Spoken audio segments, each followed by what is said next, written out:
Good evening everyone. শতাব্দীর কিচেনে আপনাদের সবাইকে স্বাগত জানাই। আজকের রেসিপি রেস্টুরেন্ট স্টাইল চিকেন মশলা। বাড়িতে থাকা মশলা দিয়েই কিন্তু রেসিপিটি বানানো যায়। রেস্টুরেন্ট স্টাইল বানাতে গেলে স্টেপ বাই স্টেপ অবশ্যই ফলো করতে হবে, তবেই কিন্তু অ্যাকচুয়াল টেস্ট পাবেন। তাহলে চলুন শুরু করা যাক আজকের এই সহজ এবং সুস্বাদু রেসিপি। প্রথমে চিকেনগুলোকে ম্যারিনেট করে নেব। তার জন্য দিয়ে দিচ্ছি পরিমাণ মতো লবণ, আর এখানে চিকেন আছে 1.5 কিলো। আর দিয়ে দেব 1 চামচ হলুদ, আর দিয়ে দিলাম 1/2 চামচ লঙ্কার গুঁড়ো। দিয়ে চিকেনগুলোকে খুব ভালোভাবে ম্যারিনেট করে নেব।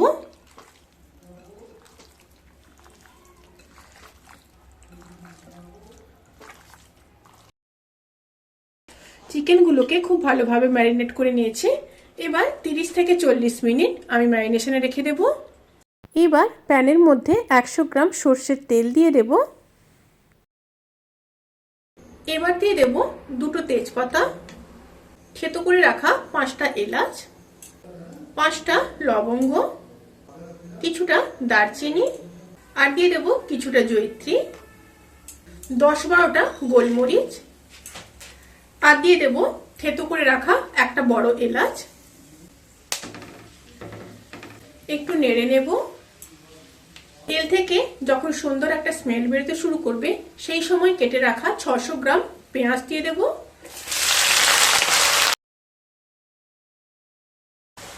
পেঁয়াজগুলোকে ব্রাউন কালার করে ভেজে নেব।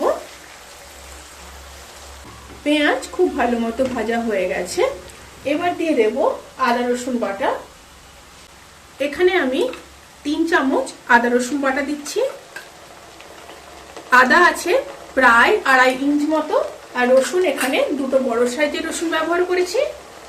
আদা রসুন দিয়ে আবারও 1 থেকে 1.5 মিনিট খুব ভালোভাবে কষিয়ে নেব। এই সময় স্টিমটা কিন্তু মিডিয়ামে থাকবে। এবার লঙ্কার গুঁড়ো দিয়ে দেব 1/2 চামচ, কাশ্মীরি লঙ্কার গুঁড়ো দিয়ে দেব 1 চামচ, জিরে আর ধনের গুঁড়ো দিয়ে দেব 1 চামচ, কিছুটা কাসুরি মেথি দিয়ে দেব, হলুদ গুঁড়ো দিয়ে দেব 1/2 চামচ, খুব সামান্য লবণ দিয়ে দেব। আমি কিন্তু ওখানে মাংস মাখানোর সময় লবণ দিয়েছি। এবার আবারও খুব ভালো মতো কষিয়ে নেব।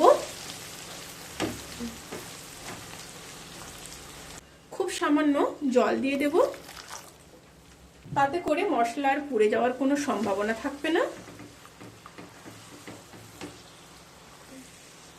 আবারও 1 মিনিট ভালো মতো কষিয়ে নিয়ে তারপর ফিরে আসছি। এই রেসিপির ক্ষেত্রে কিন্তু মশলাটা খুব ভালো মতো কষাতে হবে। খুব ভালো মতো কষিয়ে নিয়েছি। এবার বেটে রাখা 2টো বড় সাইজের টমেটো দিয়ে দেব।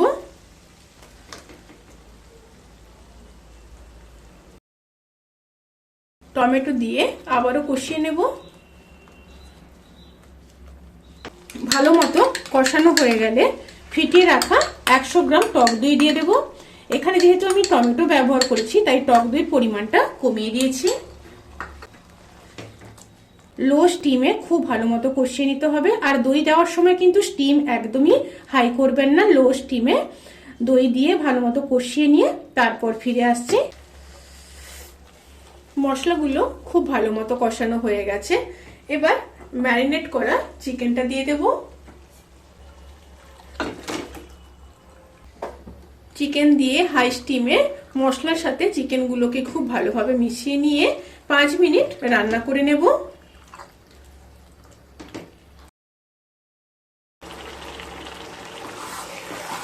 5 মিনিট কষিয়ে নিয়েছি।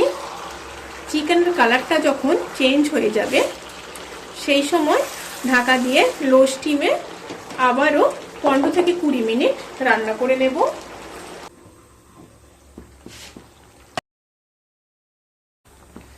3-4 মিনিট অন্তর চিকেনগুলোকে একবার করে নেড়ে নিতে হবে।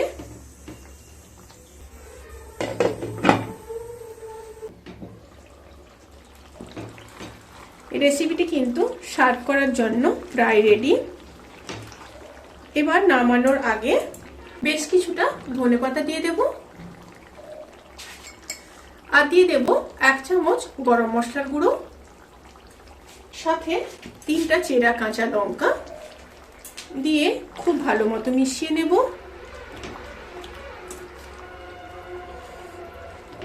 মিশিয়ে নিয়েছি। এবার গ্যাসের ফ্লেমটাকে অফ করে 15 থেকে 20 মিনিট স্ট্যান্ডিং টাইমে রেখে তারপর সার্ভ করব। রেসিপিটি কেমন লাগলো প্লিজ কমেন্ট করে জানাতে কিন্তু ভুলবেন না। যদি ভালো লেগে থাকে তাহলে সাবস্ক্রাইব করে পাশে থাকা বেল আইকন প্রেস করে নোটিফিকেশান অল করে রাখবেন। তাতে করে আমি যত রেসিপি দেব সমস্ত লিঙ্ক আপনাদের কাছে পৌঁছে যাবে। আপনারা সবাই ভালো থাকবেন, সুস্থ থাকবেন, সাবধানে থাকবেন। আজকের মতো এই পর্যন্ত। পরের ভিডিওর জন্য অপেক্ষা করুন। টাটা।